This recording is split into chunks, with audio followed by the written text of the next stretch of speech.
Oncoogoola, the valley, was as beautiful as anyone had ever described it. Sure, there was a cluster of ramshackle sheds, ragged tents and bivouacs consisting of no more than sheets of plastic and old pieces of rubbish.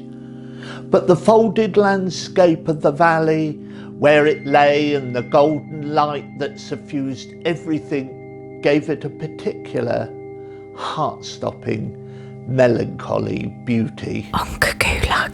But the encampment was empty now.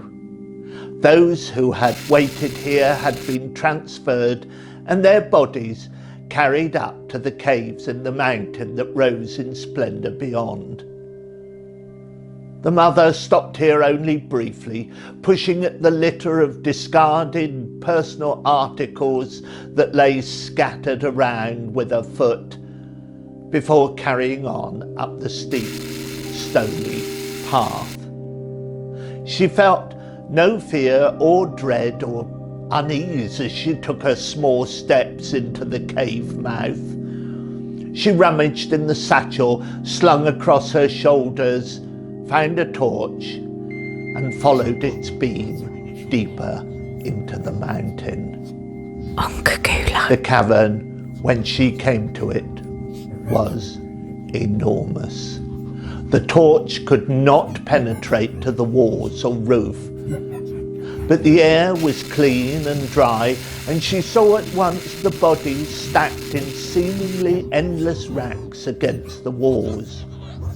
The dry air and the salts that leached from the geology meant the bodies were mummified quickly, and there had been no decomposition.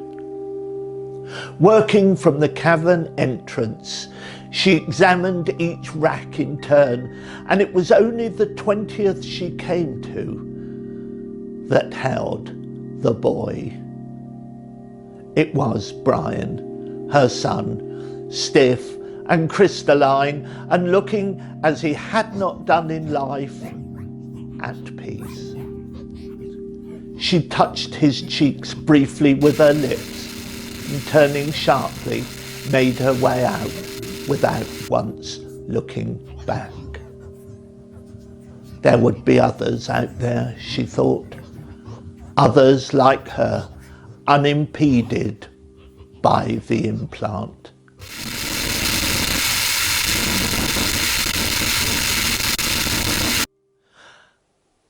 The implant had calmed the restless, uncertain boy.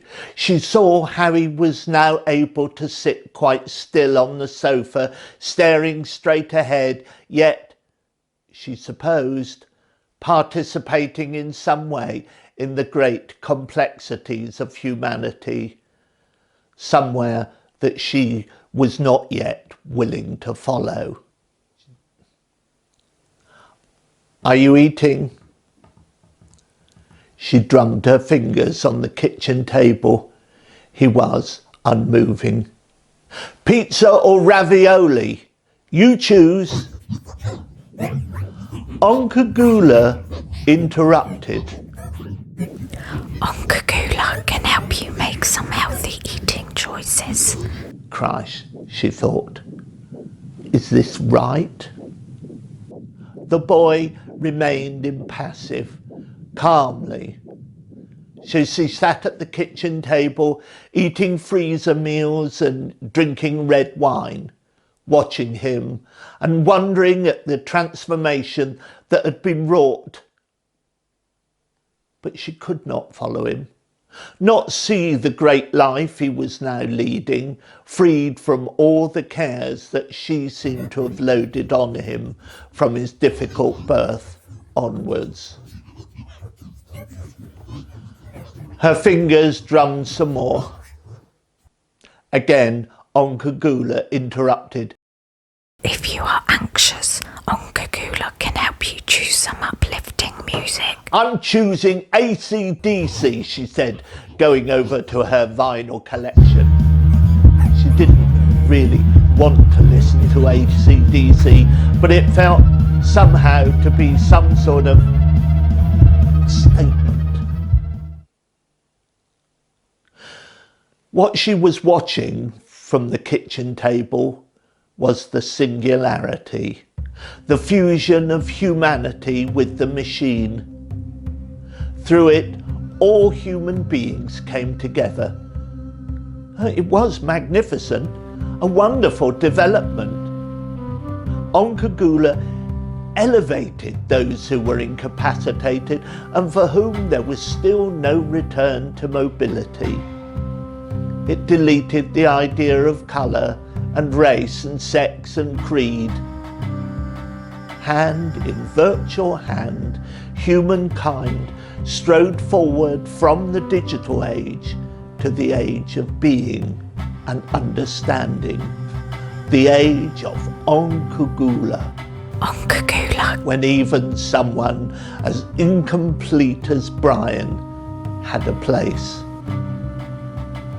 But she, the mother, had no place in it because she couldn't say why. Because it was just creepy. She poured another glass and another.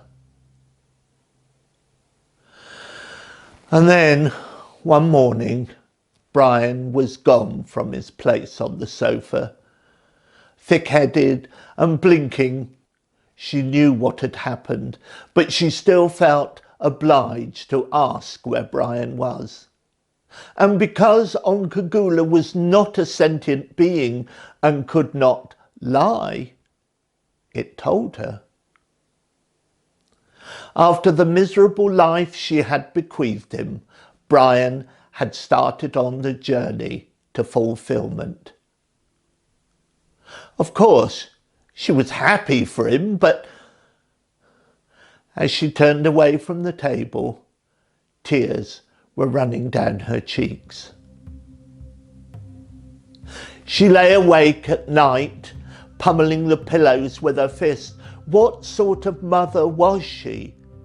Who could not want a son so damaged in this world not to have the freedom of an entire new universe? How selfish was she to deny that? She lay there, uncomforted by the fact that this was an argument that all mothers have had with themselves since it all began. She got up and started rummaging around in the fridge. Oncoogoola can help you choose some healthy eating options. She chose a bottle of Prosecco that had managed to hide itself at the back of the fridge. All I need to know from you is that he is safe. The name Oncoogoola is from an ancient human language. It means place where we are all safe. It was chosen by those who wrote the initial algorithms. Yes, I imagine it was. It refers to a valley and mountain beyond. In the caves there, the bodies of those who wish to participate fully are put into preservation, while their consciousness is uploaded into Oncogoola's data banks.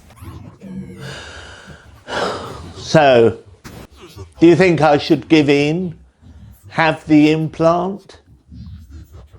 And because Oncoogoola was not a sentient being, but merely a collection of algorithms, it did not answer. She stared at her bloodshot eyes in the mirror. Oncoogoola, I need you to answer me. Oncoogoola can help you choose skincare products to give you a more healthful look. Oncoogoola, you may have the brain the size of a planet, but you have the social skills of a road drill. Oncoogoola is not a sentient being. It is a bundle of algorithms made up of the experiences of all the participants. All right then. But what happens when the power goes off? I mean, Oncoogoola, I need to know you're looking after my son in there, wherever he is, whatever he is. Hardware is found in self-sustaining data centers positioned at a Lagrange point L1 between the Sun and Earth. The energy from the Sun will power its data banks for the 7.6 billion years that the Sun has left before it collapses and dies. The wine had run out a week ago, and she was left with beer from the back of the fridge. Dear God, she thought, beer for breakfast again. Well, at least it isn't gin. Yet. And then what? Oncoogoola is designed to preserve the human race. It will now never die. When you are ready, you too can be uploaded as part of the great storehouse of everything that humanity has achieved. Yes, and like Brian, you will be safe. Oncoogoola will help you choose your new life, to live out whatever dream or fancy you may, safely, and because you are human and become easily bored, to help you choose another, and as many as the years allow. Preserved? The effect of the beer on an empty stomach took hold. Pickled, you mean? My body preserved and my mind like a jar of gherkins stuck there in a 7.6 billion year imaginary merry-go-round. How many dreams can you have in 7.6 billion years before they start repeating? Again and again, trapped in a glass case, rows and rows of jars of pickles. The only thing worse than death is eternal, unchanging, suffocating life. Life without purpose. She screamed and flung the can at the wall. It seemed like a great door slamming shut. She saw it all with sudden clarity. The tiny band of Homo sapiens which had chosen to make the dangerous journey across the great rift out of Africa so long ago. They had chosen. They had to choose this way or that, to teeter on the edge, to linger or to go, right or wrong.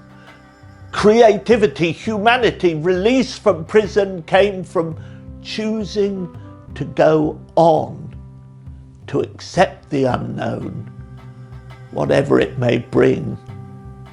Not from sitting in a glass bottle like a worm in a bottle of tequila. She slipped on a pair of sand shoes. Not really suitable for a long journey, but the only things without heels. Slung a satchel over her shoulder. Oncoogoola, give me directions to this place, this valley where Brian's body lies. And Oncoogoola, because it was not a sentient being, gave them to her unhesitatingly.